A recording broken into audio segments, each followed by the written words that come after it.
So we understood this, that the senses come in contact with the objects.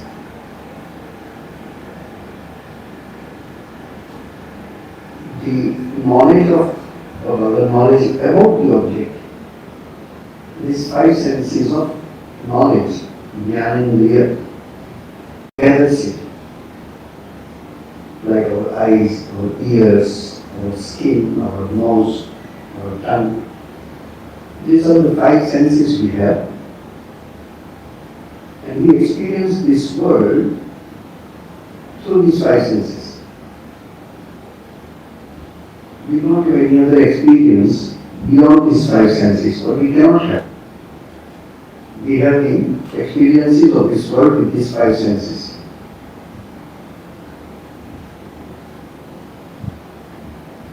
Generally, one or two, or all of these together we experience.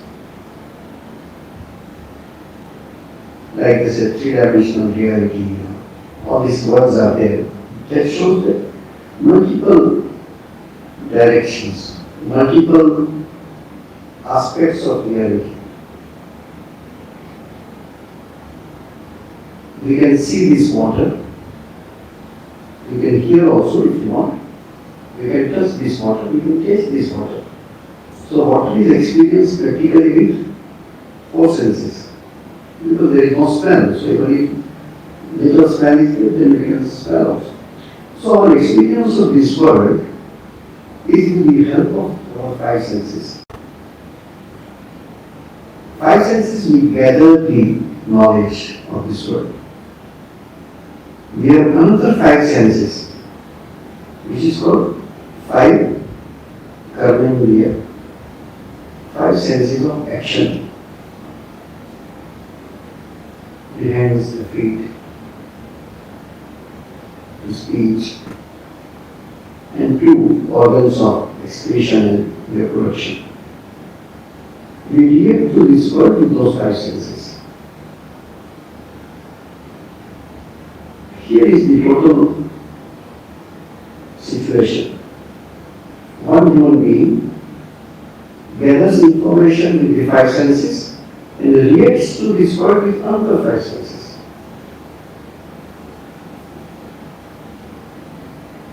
Action takes place, you see something, you hear something.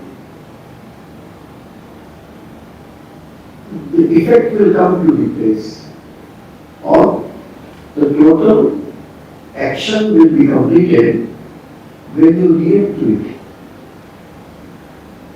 If you don't react, even if you have gathered the information by your five senses of knowledge, unless you react to it, that doesn't affect you. We react to it.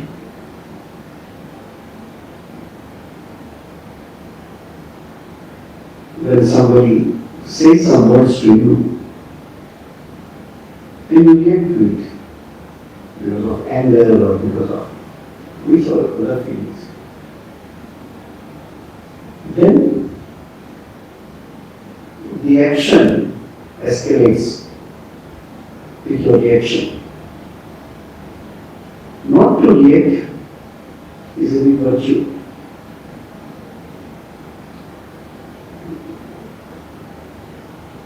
There is a concept used in devotional songs.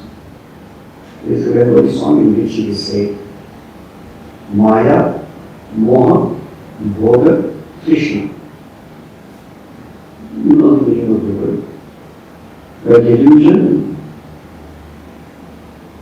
by ignorance, by your desire of any kind of desire, and any kind of passion and desire are practically same.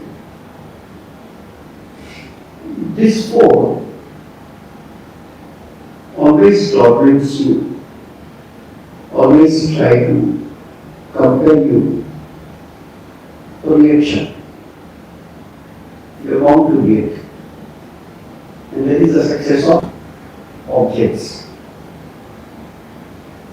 The song says, Maya Moho Bhagavad Krishna, Devetore Jagoita, as much tormentation, as much force these things of the world acts on you, but you don't react. You sit quietly like a mute person. And without reacting to that. When you don't react, the total, like a chemical reaction, you see, action and reaction. Action is okay, so far as nothing, no reaction happens. The total process doesn't take place. In the same way, we have five senses of knowledge to gather or to come in contact with the world. If these five senses are not under your control, or if they are not trained, even if they are not your control, at least concept of control should be there in you. So that you understand that because of want of control, I am suffering. The greatest Maya is this. One Swami told in our class. The greatest Maya is that all that is harmful to spiritual life, all that is pain-bearing, God has made in such a way that it appears to be sweet. All the pains, because of desire, because of our identification, it appears to be sweet. Later on it becomes painful. So, at least have a concept that yes, senses could be controlled. There are people who have controlled the senses, and that's why they have less pain in this world. But if you don't have this concept, because of our attitude, which is called materialistic attitude, but your extrovertness, and that is in our basic instinct that we want freedom, we want to do whatever we like.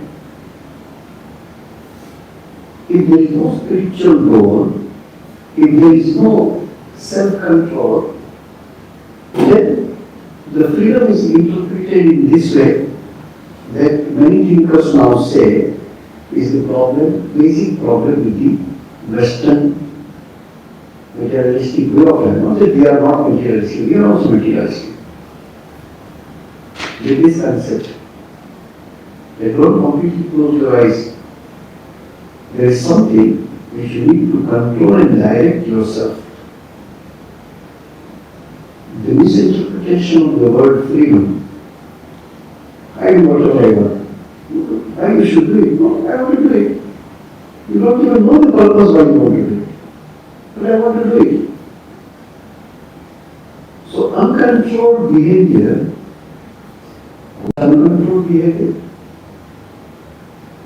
animals. Animals' instincts are uncontrolled. There is no sense of control in animals. They want to do it, they will do it. A human being thinks whether I should or not. That's why we are different. We are different than other animals because of this. Religion, spirituality comes much later. It is the basic discrimination, what is good, what is not good. If that is not there, then you are in the category of animals in human form. As I was telling, in our childhood we have learned some shlokas. Very interesting. In my opinion, every child should learn this shloka. First shloka is very common.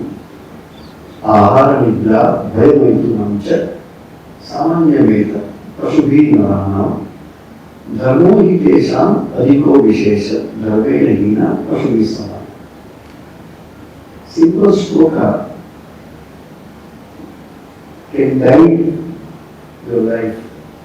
Ahara, eating, nidra, sleep, bhaya, fear, maithuna, any act of enjoyment. Samanya method, Pashubhi, is common. Samanya is common. There is common in human being and animal. You want to eat, anyone want to eat. You want to sleep, anyone want to sleep. You are afraid of few things, animals are afraid of something. Animals have different kind of desires. Generally it is for sexual desire, but any kind of desire. Human being also has. Then comes dharma, the moral code of conduct. You should eat. You eat everything? No. You eat any time? No. You eat anywhere? No. So you eat in proper time and proper place. Anyone doesn't understand this. Moral code of conduct. You are afraid of everything? No. Some life-threatening things, we are afraid. We are afraid of animals, insects, everything we are afraid of. No. But without reason, you are not afraid. There is a logic. Nidra, sleep.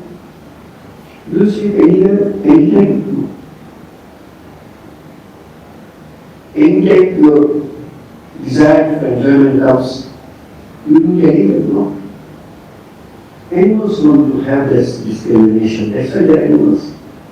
But who doesn't have control over these senses is animal in full form. There is another shloka, this shloka, if you remember, another shloka. Yesham na vidya, no study or no knowledge, na tapo. There is no effort in improving oneself. Tapasya means you do hard work to improve yourself. That's what tapasya. Yesham na vidya, na tapo, na dhanam. No to share anything with anybody.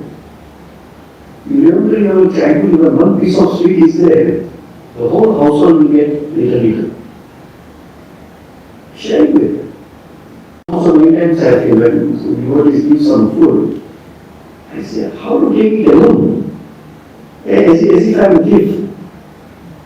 I should share it with someone, no? How to take it alone? Don't take it alone. It looks oneself so small. Sharing.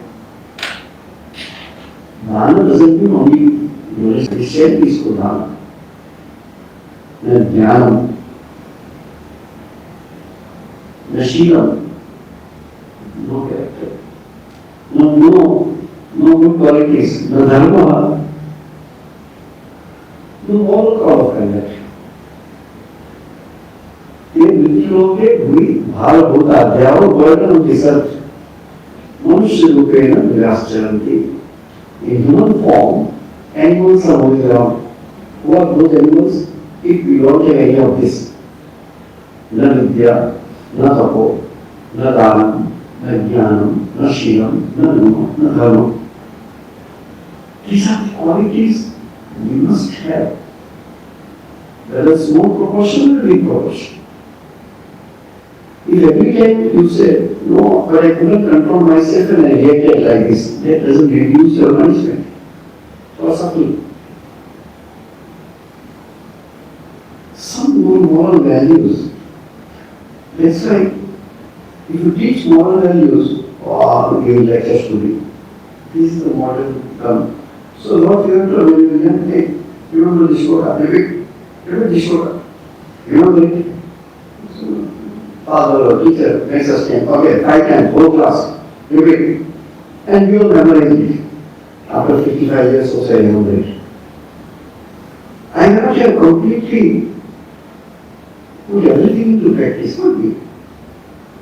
Little I could put in practice, remaining I know that I have not put in practice. So that I am always ready to put in practice.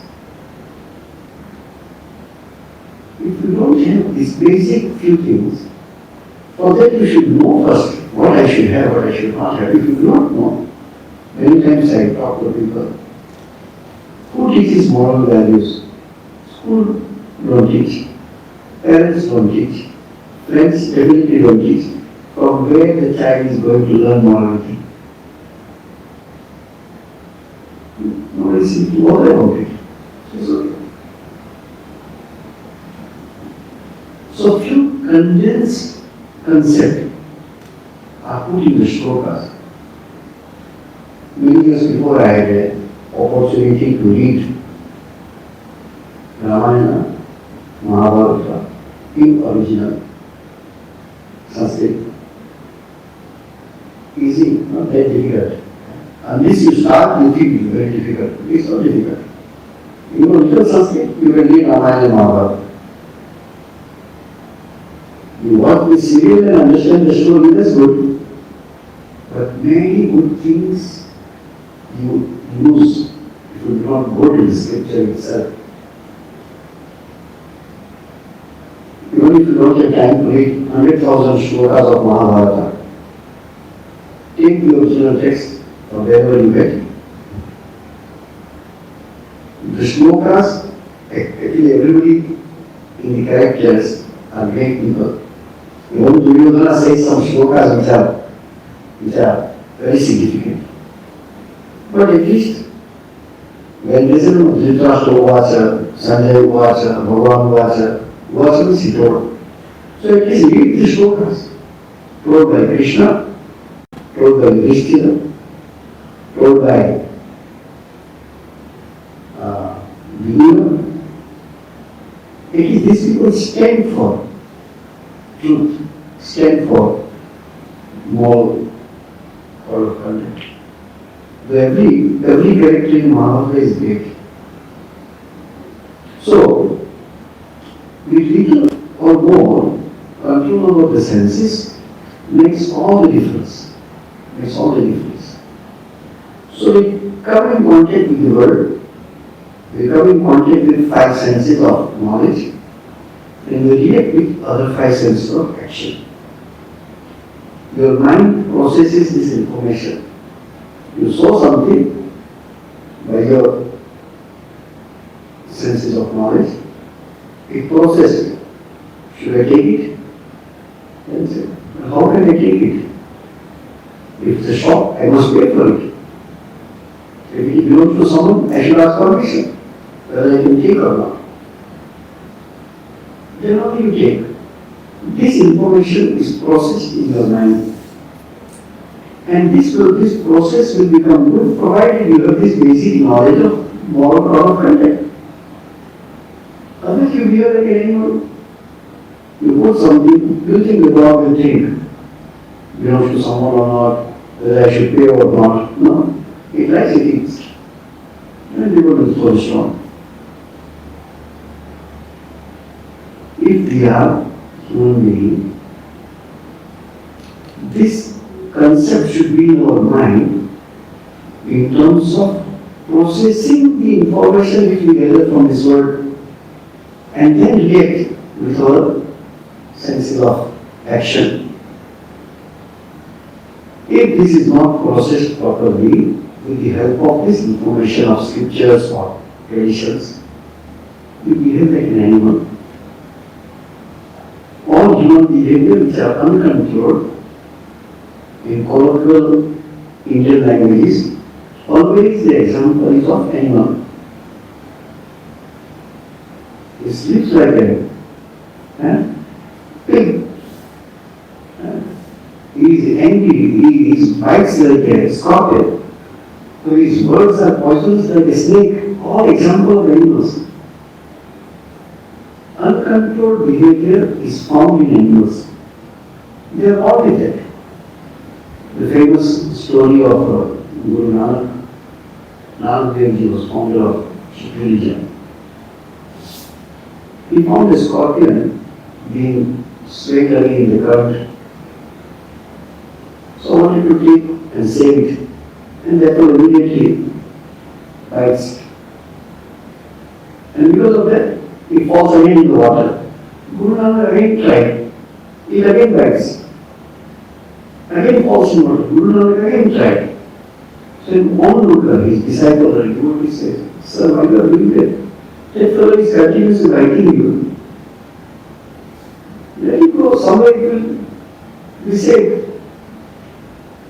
Guru Nanak said, he is born with this tendency of writing, and I am born with tendency of saying, he is so stubborn that he is not ready to leave his qualities. Being a holy man, how can I leave my qualities? This incident is there to understand that if you do not have in mind as an information, let's say we study, frankly speaking, all of us are educated in our own way. Think what you studied in school and college. How many things you are using in your day-to-day life? Two things only. A plus b square is equal to a plus b square. Do you ever use it in life? No. We studied that. So what? Geometry, geography, so many things we study. I don't know why we study. Nothing is being useful. Few things are useful. But most things were useful, which during the class teacher told us. Like, I had a habit of, sorry, but it was my childhood habit. This bench, it is low, so you keep your leg like this on the bench in the classroom. And teachers loved me because of good results and good behavior and all that. So my leg is here, on the top. Your knees are here. So after class, the teacher told me, "Do you think it is good? It's not harmful to us. This is a bit arrogant. Don't think your legs like this." And that was the last time I looked at put the leg on the bench. This still I remember. I don't remember so many mathematical formulas and all that. Idea is this, that teachers, parents, elders, they are supposed to sow some seeds in the mind of children, which will guide them throughout the life. Small items, small lessons. And yet lessons will mainly come from the scriptures or life of great people.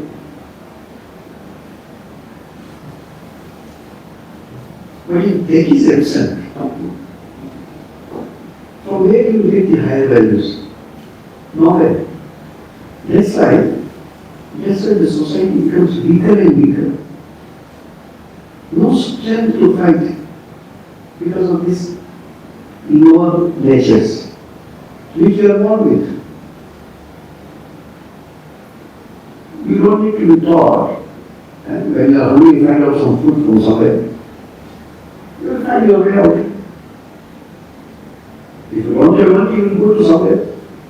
You have money, you will go and buy.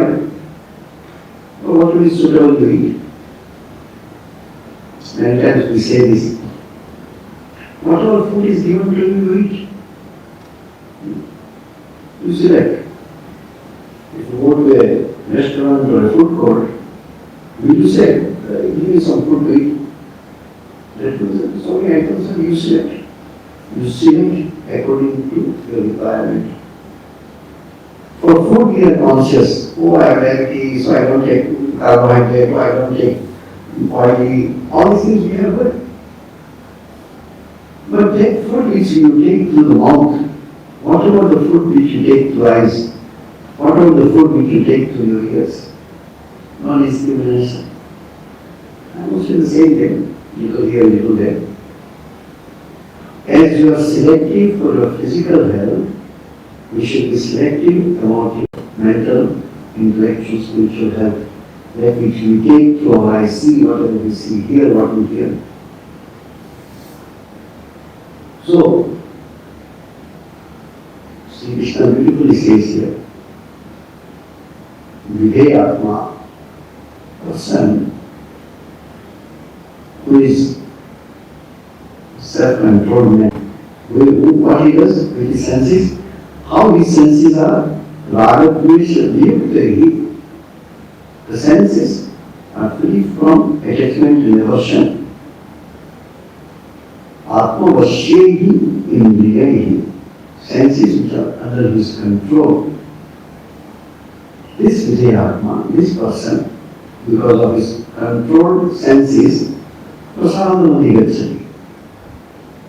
He gets a kind of ground to stand. Why I am telling ground to stand?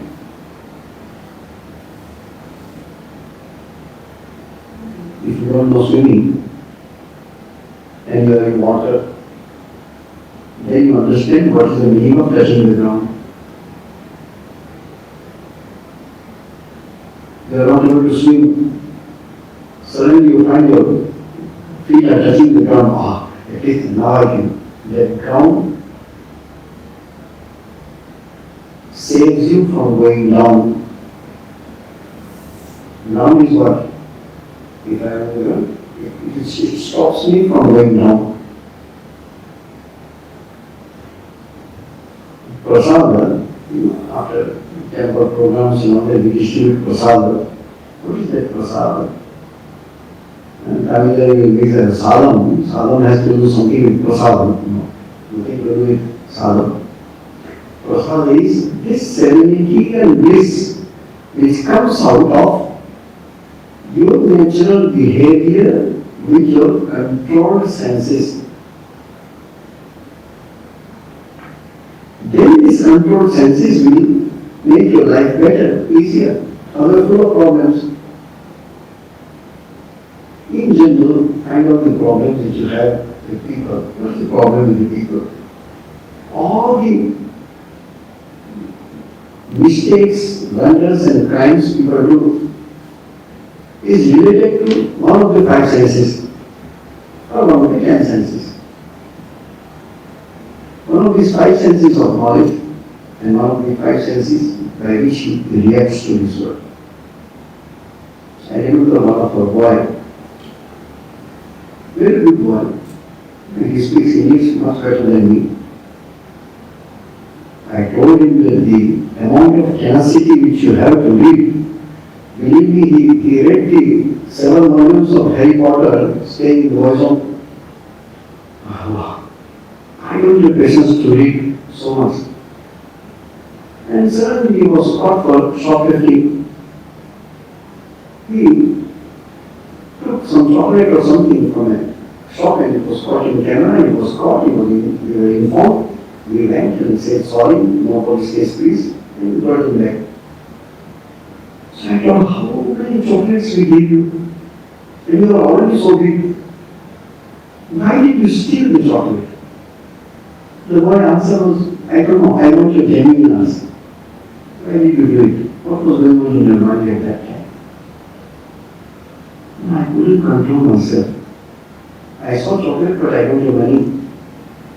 So I wanted to eat at that time. He said, why didn't you think? Very interesting, you know, this was shopping, it's time, we should not be doing that. I know it, but I forgot. That's what we read earlier. Teaching is Smriti Manisha. You forget to remember what you have learned from your scripture, from your teacher, from your gurus, and then you land up in trouble. So once your behavior is under your control, a kind of serenity, a kind of happiness, kind of bliss arises in your mind when your behavior is controlled behavior with your controlled senses. Prasada sarvadukhanam hani. This prasada, which comes, there is another meaning of it. When temple you sing bhajans or hear lectures or do some spiritual practice, a kind of peace comes to your mind, kind of happiness comes to your mind, kind of satisfaction comes to your mind. That is real prasada. The outcome of your spiritual practice is called prasada. This what we give is a symbol. Symbolic prasada. Sometimes You may ask a question, why prasad is always sweet? Why don't you give some kachori or smoothies or something? Why prasad is always sweet? No temple, no Hindu temple will give you salted prasad, always sweet prasad. Why? It symbolizes the happiness, pleasure, bliss. That symbolizes. You can give anything. But then the sweet is given. So this is prasada sarva dukkhanam hanihi. When you are free from this negativity, prasanna chetasohi ashu buddhi parivartishtate. And there is a continuous process. Every time you are happy, there is a sattvic feeling in you. When your mind remains in much higher or better state of mind, your intellect becomes steady. The resolutions become steady. You know, one word which you hear is called Ashu. Ashu is quickly, faster. The Shiva's name is Ashutosha. Why Ashutosha? Very easily get satisfied. One will go, oh, no, Shiva, what you want. Or of course in the TV serial only you see. But in the whole Puranas you see, Shiva is the first person to be happy. On whom he is happy, he doesn't know. That's all the demons are worshippers of Shiva. You will find. You will not see a demon worshipper of Vishnu. Right? Shiva is in Samadhi, and therefore we tapasya, which makes Shiva happy. Okay. What do you want? No, I don't want to die. You must die. Put some conditions. So Ramana says, I should not be killed by any human being. Oh, okay. What must do? Now it is Vishnu who is the maintaining the whole universe. How to give a death to the person without human being? So monkeys came. Hanuman came, etc. Famous story of Hiranyakashipu, father of Prahlada. I should not die in the house, outside the house, neither in the day nor in the night. All moons are known by whom? Or Shiva, Ashu person. So, Prasanna Chetasohi, Ashu, Buddhi, Parivartishino, your intellect becomes firm. What will do with the firm intellect? Established intellect. Think that you achieve a state. Then meditation becomes spontaneous. You don't need to put effort. Most of us have no idea what that life is, where you close your eyes and you start meditating without any obstruction. Most of us struggle to meditate. Whole life goes in struggling only. We never meditate actually. Struggle to meditate. Think that your mind becomes so stable that your natural state of mind is meditation.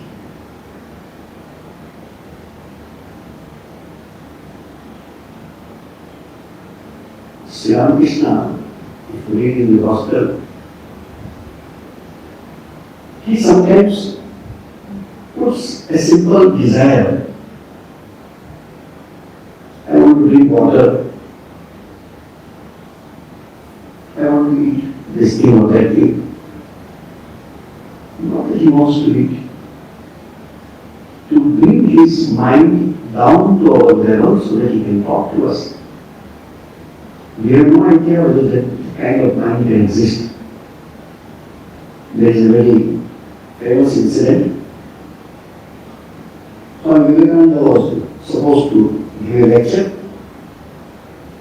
So he's in London. So he's sitting in a green room, and when the announcer will announce, then he will enter the stage and give lecture. This mentor or somebody enters the green room and finds Swamiji is standing in front of mirror, making his collar okay, making his turban okay, making his shirt proper, whether everything is okay. So this mentor went and told, so you two are the same. There is no difference between you and the common people. You are so conscious of your appearance to people, how you appear. Swami Vivekananda smiled to her and told, I am struggling to bring down my mind so that I can go and speak. I won't be able to speak. We have no idea that this kind of mind can exist. Swamiji is sitting in a train at that time, not so sophisticated trains at that time, with limited warm clothing. So he sat and started meditating. The train went to the terminal. The conductor comes and says, if you want to go anywhere, nobody slept off. And this has happened many times. Normally you can go and the next morning train will go back. This has happened a few times. So we have no idea what a spontaneous meditative mind could be. Whose nature is to meditate. We struggle to meditate, we struggle to bring the mind down. The mind is established there. So this intellect becomes steady. Now, Sri Krishna says, Nasti buddhi ayuktasya. This steady mind cannot have with the person who is unsteady, person who is without any wisdom, without any information, without any knowledge.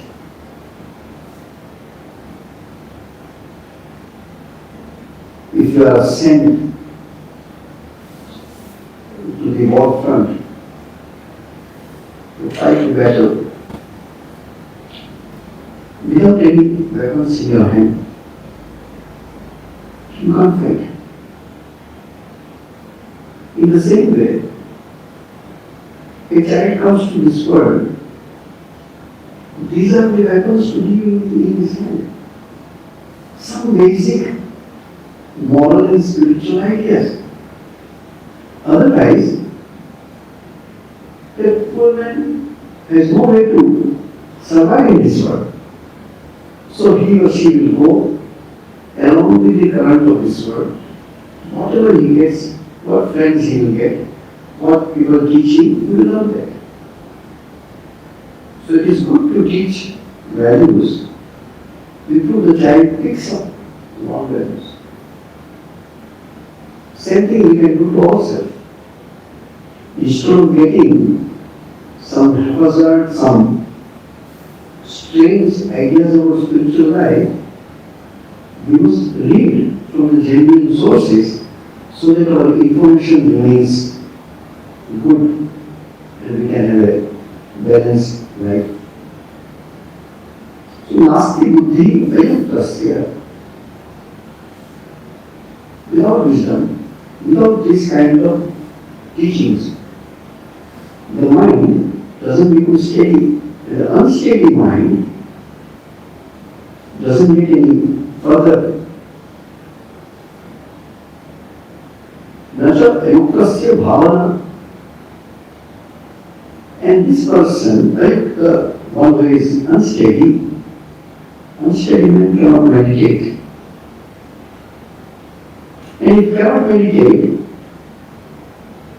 so where you will have a peace of mind. What is peace of mind? You apparently get peace of mind generally from very common sense of the term. Generally peace and happiness we combine and mistake sometimes what is peace, what is happiness. If you like something to eat which you are fond of, when you eat that thing, what is the general reaction? Wow, people close their eyes, wow, so nice to eat. happiness is created? Because you like that. In a normal state of mind, your eyes remains open. A little more happiness or a little more unhappiness, your eyes get closed. If you ask how much limited our life is, this light I can look at. A little more bright, I can't look at. If there is no light, little light is there, I can still see. If there is no light, I can't see.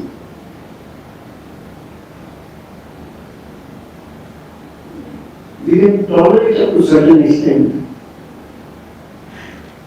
We can tolerate the absence of something up to a certain extent. So our existence, our misery, our happiness, everything is in a limited spectrum. We are all happy. In a way, we are able to breathe. Why we are able to breathe? Because we are in a situation which we are habituated to. If suddenly you are taken 10,000 feet height on a mountain, you can't breathe. Why you cannot breathe? Because you are not habituated with lesser pressure. Swami gave this example in his lecture. The fish, they say, if you want, you can search for it and you will get. Think of the ocean, here is the surface of the water, and then 100 meters, 200 meters, 300 meters, go down. When you go down, different species of aquatic animals, and they don't cross certain spectrum. Those fish which are habituated to stay at the bottom of the ocean cannot come on the surface. Those on the surface cannot go to the bottom. You think the water is the same? No. Pressure of water. They can't take it. So I give you an example. The fish which swims at the bottom of the ocean, if it is taken to the surface, it will break into pieces. The internal and external pressure was habituated at this depth. Same thing goes to us. People suffocate. All the divers when they go, all these things are taken care. When the astronauts goes on the moon or somewhere, why do you think so much they will wear? That pressure has to be maintained if they are habituated on the earth. So idea is this. We have such a limited spectrum in which we can be happy. Little more or little less, we can't take it. We cannot take it. So, nacha ayukrasya bhavana. Bhavana here is a meditative state of mind, bhava. Abhavayata, not abhavayata shanti. And one who is not steady and meditative, there is no peace of mind, because peace of mind is when you are without any object of perception. Let me tell you. Now you say you are happy. When you are most happy, our experience of maximum happiness is when we are in deep sleep. That's why all of us are hankering to go to deep sleep every night. You give me good food, I will see tomorrow, very tired, must sleep.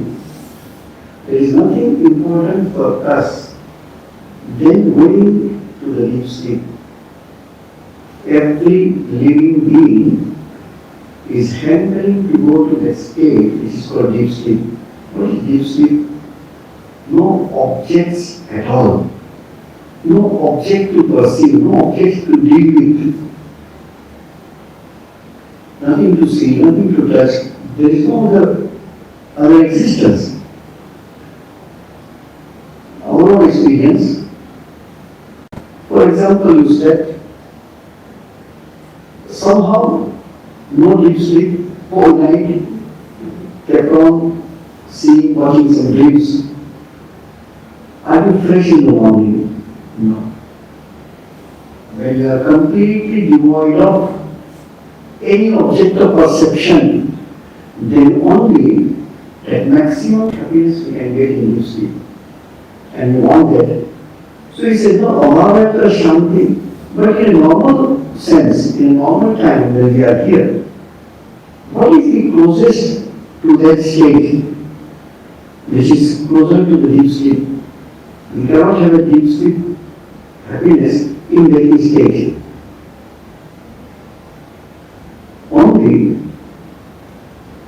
Shankaracharya compares this, the samadhi is a big thing that one can think about it. Samadhi is compared to deep sleep. In samadhi, consciously you are free from any object of perception. Either there is one object, that is your Ishta, on whom you are meditating. There is another meditation where there is no object to meditate upon. In deep sleep, because there is no object to perceive, you are intensely happy. And it makes you fresh again. In the same way, the people who can meditate correctly or meditate in this way, that less and less disturbance, less and less object to perceive, only one object. Even that object is eliminated in deep meditation. Then that happiness will come, that peace will come, or happiness will come. Naja abhavata shanti, ashantasya purasukham. And if you don't have peace of mind or happiness you cannot taste, that person is unhappy person. That's why you will find it has nothing to do with, sometimes poor people are happy. Not that these people are not happy. But happiness has nothing to do with this. That should create happiness in your mind. I have seen people, highly professional, earning very, very well, established in the society, sitting with the who's who, that kind of state, but no happiness. Then sometimes come to us and say, so much unhappiness in family life, isn't it? Because the few slokas which we learned in childhood, you didn't learn. Few basic concepts of life. So here, I just introduced this topic, and next week we can. Next Sunday, of course, there is no lecture. And Sunday next after that. You see, prasade sarvadukkham haniyasya pajayate prasanna chetaso yashu buddhi paryavatishthate. Buddhi becomes clear. Nasti buddhi ayuktasya. Nacha ayuktasya bhavana. Nacha abhavata shanti. Ashantasya kurasukham. So this is step again, as earlier we saw the step, Jayata, Vishyan, Kunsa, the degradation steps, here the step of ascending higher. So next Saturday and Sunday is Chinese New Year, and you will get the notice. Please register for the retreat on 10th morning, and 11th Sunday evening, the guest family who is coming from Melbourne will lecture here at 5:30. Om Shanti Shanti Shanti Hari Om Tat Sat Sri Ramakrishna Mission